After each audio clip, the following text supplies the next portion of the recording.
સિકંદર, જેને મહાન રાજા ગણવામાં આવે છે, તેણે કોઈ મહાન કાર્ય તો નહોતું કર્યું, પણ તે અનેક રાજ્યોમાં યુદ્ધ કરીને ખજાનો લૂંટતો હતો. તેની પાસે અઢળક ધન સંપત્તિ અર્થાત ખજાનો હતો. એક વખત તેની સેના સાથે તે ખજાનો લૂંટીને જઈ રહ્યો હતો તો તેને રસ્તામાં એક સંત મળ્યા.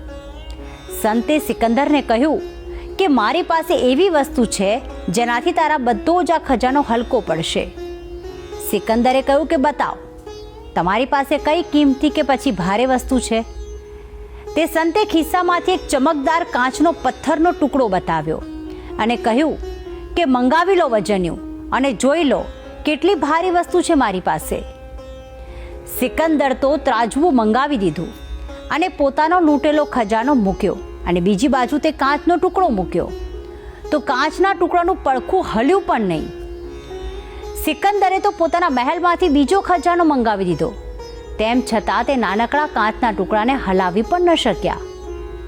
પ્રજાની ધન સંપત્તિ બધું જ એક તરફ મૂકી દીધું, તેમ છતાં તે સંત પાસે રહેલા ચમત્કારિક ટુકડાની તોલે ન આવ્યા. આખરે સિકંદર રાજા સંતના ચરણોમાં પડી ગયો અને કહ્યું કે ગુરુ, મને માફ કરો, આજે મારો અહંકાર તૂટી ગયો છે. હું સૌથી વધુ ધનવાન છું એવું માનતો હતો, પણ મને એ કહો કે આ કિંમતી વસ્તુ છે શું? એટલામાં તે ગુરુએ તે પથ્થર પર થોડી ધૂળ નાખી દીધી અને એકદમથી ત્રાજવું ઉપર થઈ ગયું અને ખજાનાનું વજન વધી ગયું. આ જોઈને રાજા તો ચોંકી ગયો. તેણે કહ્યું કે આ શું ચમત્કાર છે? તો સંતે કહ્યું કે આ જે કાચનો ટુકડો છે એ મનુષ્યની આંખ છે. જ્યાં સુધી તેના પર ધૂળ ન ચડે, એટલે કે ધૂળ નથી જામેલી હોતી, તે દુનિયાની સૌથી કિંમતી વસ્તુ છે. પણ જેવી જ તેના પર લાલચ અને અહંકારની ધૂળ જામે છે, તેનું મૂલ્ય શૂન્ય થઈ જાય છે.